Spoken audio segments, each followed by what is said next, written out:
দেখছো আম্মা, তোমার কইছিলাম না সিরানের বাপের টেয়া না থাকলে জীবনটা পুরো দুর্বিষহ হয়ে ওঠে। আব্বাই ব্যবসায় লস খাইছে, এটা জানি আমার দোষ। মানুষে কইতাছে দুলাল ভাই ব্যবসাত লস খাইছে, বড় একটা সেরি নাকটা বুসা কাইলিয়া বেড়ার নাই টিয়া সেরিটারে বিয়া দিব কিবা। সমাজ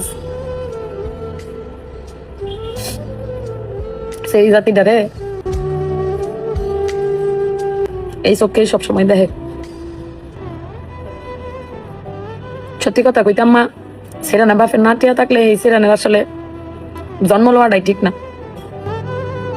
এই সমাজ এরারে সহজভাবে গ্রহণই করে না। দেখছ মা, আল্লাহ যারা সর্বোচ্চ পছন্দ করে তারে কন্যা সন্তান দান করে। আর আমরা দেশের মানুষ হইলো আল্লাহর কাছে নামাজ হয়ে দোয়া করে তার প্রথম সন্তানটা যাতে ছেলে হয়, কন্যা না। অদ্ভুত মানুষ জাতি।